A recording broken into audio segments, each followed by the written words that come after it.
Bonjour, c'est votre frère Michel Abraham. Gloire à notre Seigneur, et nous venons lui rendre grâce encore aujourd'hui. Nous remercions son Saint-Esprit qui vient souffler sur nous pour nous conduire dans toute la vérité, puissions-nous faire en sorte de le servir, de lui obéir et de nous exhorter les uns les autres afin de grandir vraiment dans la pleine stature de Christ et de répondre à l'appel de notre Seigneur. Et je viens ce matin, selon ce que l'Esprit a témoigné dans mon cœur, avec un enseignement assez simple, mais que nous devrions peut-être, auquel nous devrions réfléchir, sachant que toute personne qui commence à grandir dans le Seigneur,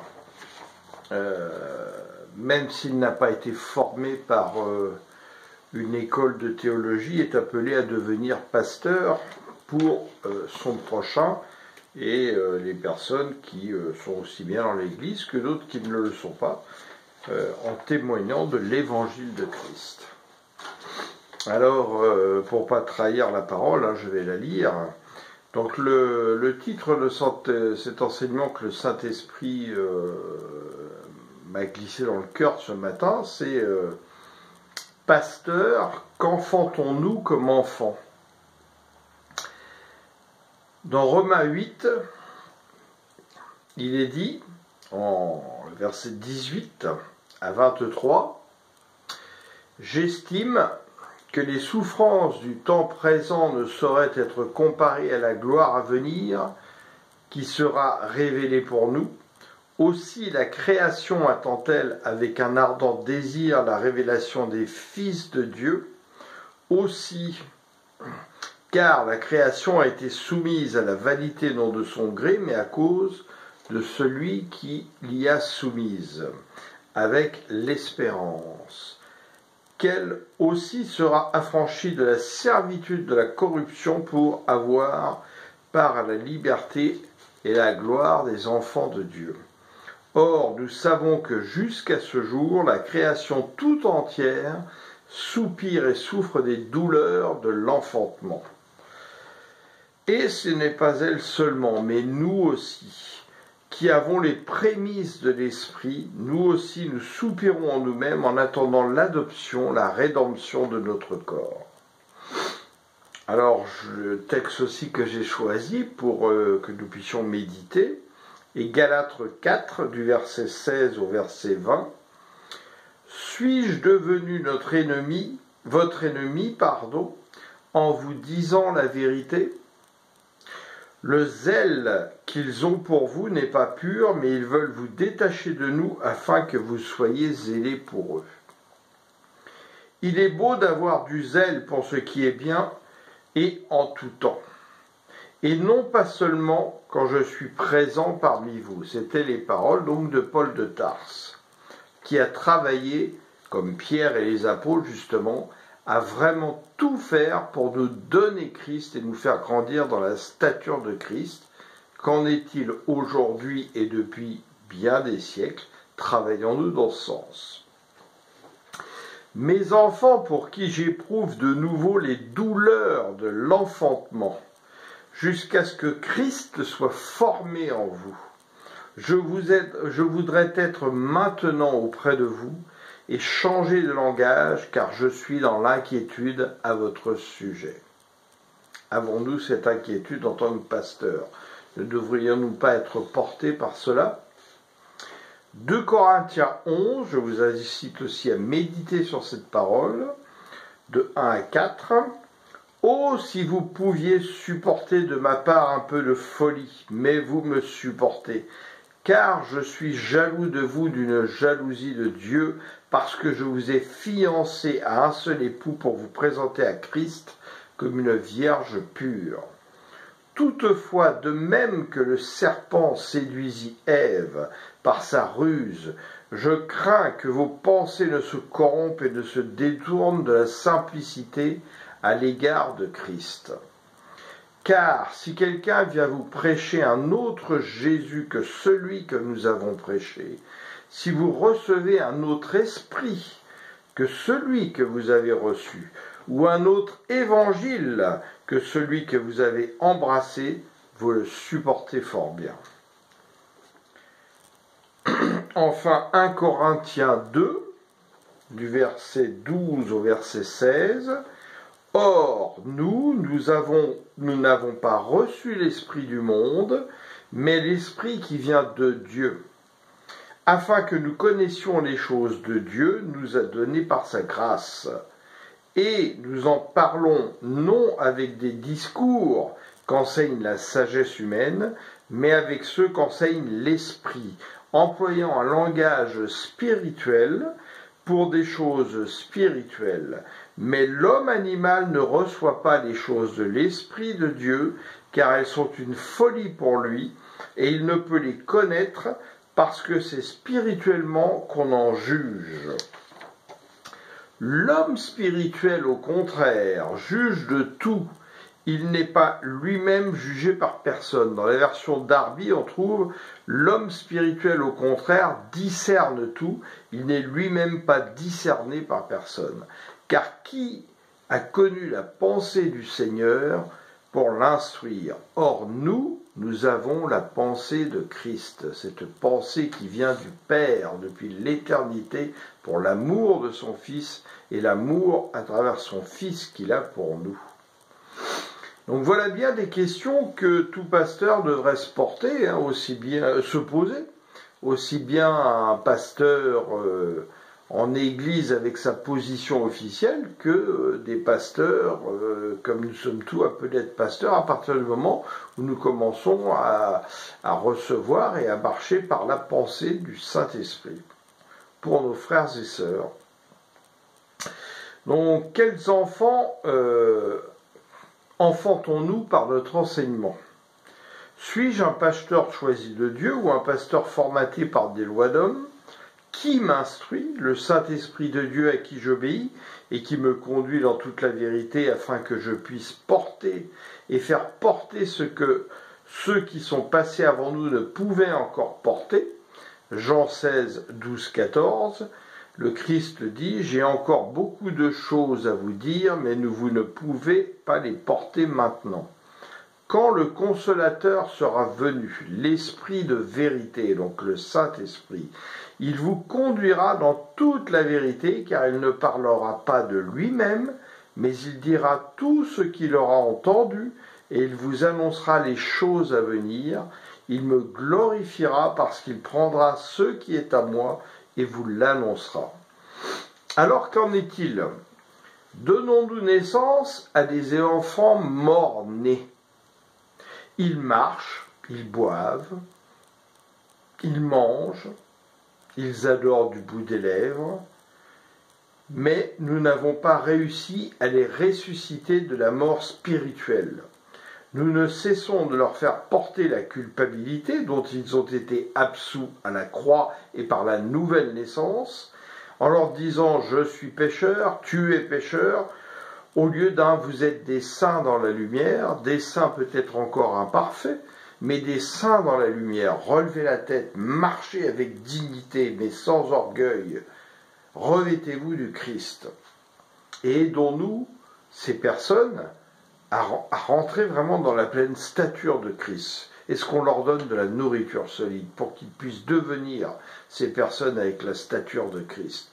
Ou en faisons-nous des enfants sous l'emprise de la religion, sous l'emprise de la culpabilité?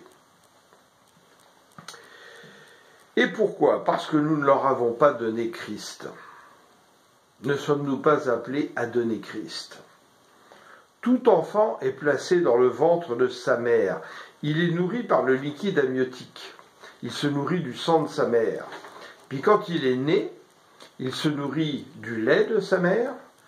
Et puis, petit à petit, il vient être nourri avec de la nourriture solide, ce qui va lui permettre de croître. Et qu'avons-nous donné à manger à ces enfants?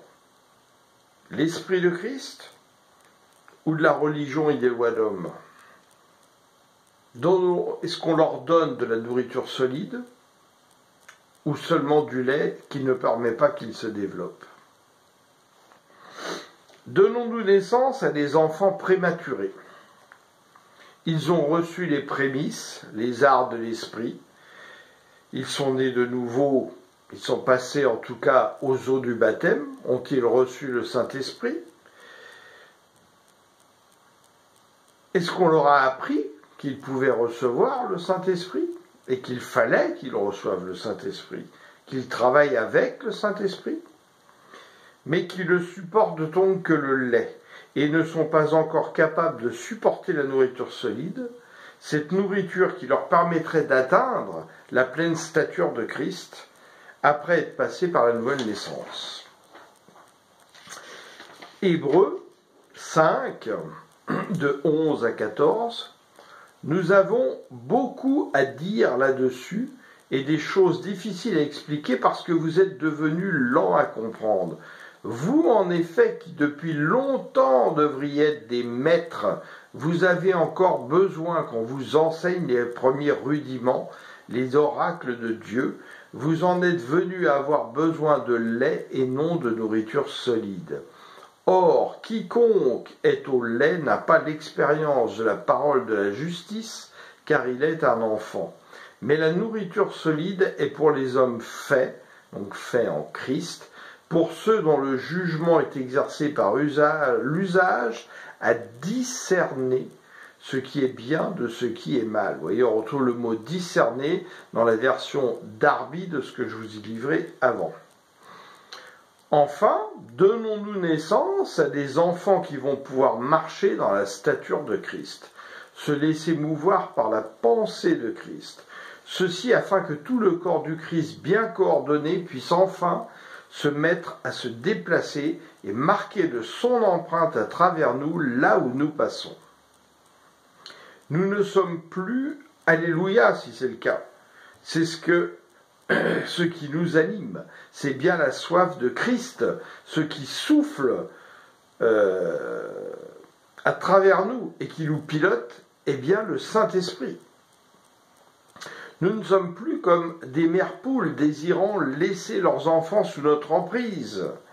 Nous les voyons partir, nous quitter à un moment donné, et donner du fruit également, pour devenir eux-mêmes des pasteurs, des enfants de Dieu partout où ils passent, qui vont pouvoir aider d'autres personnes à grandir dans la stature de Christ. Alléluia! Merci ô Saint-Esprit de Dieu. Et Dieu lui-même conduira d'autres enfants à former dans nos ventres.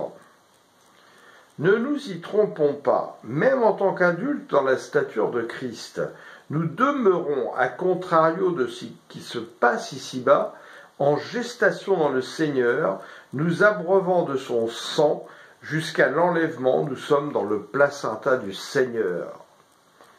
Jean 6, 54 à 58.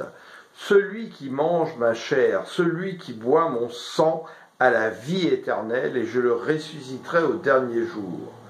Car ma chair est vraiment une nourriture, et mon sang est vraiment un breuvage. Celui qui mange ma chair et qui boit mon sang demeure en moi, et je demeure en lui. Comme le Père qui est vivant m'a envoyé, et que je vis par le Père, ainsi celui qui me mange vivra par moi. C'est ici le pain qui est descendu du ciel, le pain de vie. Oui, allons-nous à la table du Seigneur autant que possible. La table dont on parle dans le psaume 23, le Seigneur qui dresse une table devant nos adversaires. Cette table où nous venons nous rassasier du pain de vie, du sang du Seigneur. C'est pourquoi dans l'Église primitive, les apôtres partageaient la fraction du pain et le vin chaque jour, non pas comme une pure tradition, une loi d'homme, un acte religieux, une habitude ou je ne sais quoi, non, mais en pleine conscience de ce que représentait ce qu'ils étaient en train de faire. Alors je nous laisse méditer sur tout cela et que le Saint-Esprit de Dieu vienne souffler en nous pour nous conduire à obéir à la volonté de notre Père, Abba, au nom de celui qui l'a engendré par notre salut, Jésus le Christ notre Seigneur, Yeshua Mashiach, devenu par la résurrection et l'élévation l'Esprit vivifiant qui vient souffler sur nous le Saint-Esprit, le sacrificateur à perpétuité à la manière de Melchisédek qui est venu avec le pain, le vin, pour célébrer notre victoire et qui est venu avec l'eau, l'eau de l'Esprit, du Saint-Esprit. Voilà.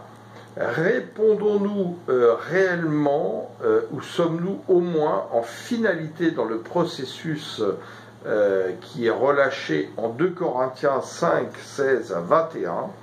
Ainsi, dès maintenant, nous ne connaissons plus personne selon la chair. Si nous avons connu Christ selon la chair, nous ne le connaissons plus de cette manière. Si quelqu'un est en Christ, il est une nouvelle créature, les choses anciennes sont passées, et toutes choses sont devenues nouvelles. Et tout cela vient de Dieu. Toutes ces choses sont devenues nouvelles, et tout cela vient de Dieu qui nous a réconciliés avec lui par Christ et qui nous a donné le ministère de la réconciliation. Alléluia. Nous faisons donc les fonctions d'ambassadeurs, d'imitateurs de Christ, comme si Dieu exhortait par nous. Nous vous en supplions, soyez réconciliés avec Dieu. Celui qui n'a point connu le péché, il l'a fait devenir péché pour nous, afin que nous devenions en lui justice de Dieu. Enfin, Hébreux 3, aujourd'hui, afin qu'aucun de vous ne s'endurcisse par la séduction du péché, car nous sommes devenus participants de Christ, pourvu que nous retenions fermement jusqu'à la fin l'assurance que nous avions au commencement, pendant qu'il est dit aujourd'hui, un aujourd'hui d'éternité en Christ. Si vous entendez sa voix, n'endurcissez pas vos cœurs comme à l'époque de la révolte. Voilà, je vous laisse méditer tout cela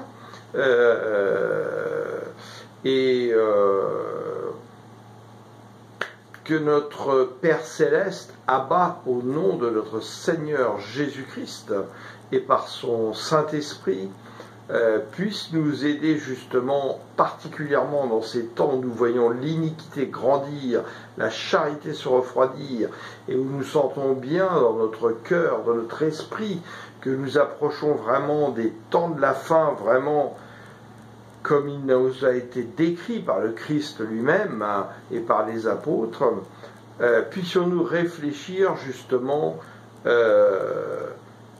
la volonté de notre Seigneur.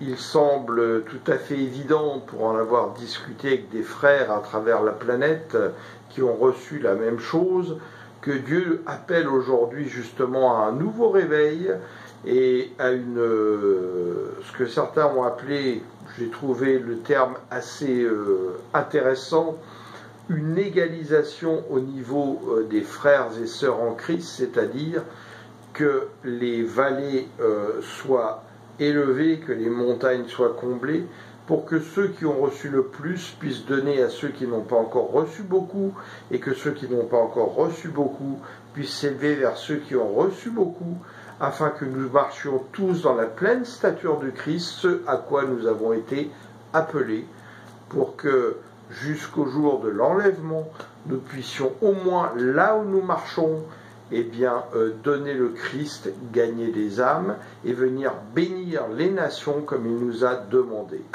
Amen, alléluia, toute la gloire soit rendue à notre Père, à son Fils bien-aimé le Christ et à son Saint-Esprit de Dieu qui nous appelle à devenir, un élément participant de Christ, parce que s'il a été oint, il a été oint pour nous. Amen, alléluia, paix et gloire de notre Seigneur, salut et gloire de notre Seigneur, à vous tous qui m'écoutez, N'hésitez pas à partager la parole si votre cœur vous en dit. Elle viendra peut-être toucher le cœur de quelqu'un que vous ne connaissez pas encore. Et je vous exhorte dans ces cas-là à pouvoir le faire. Et je vous souhaite une très très belle journée dans la plénitude de notre Seigneur. Alléluia, Amen, je vous aime.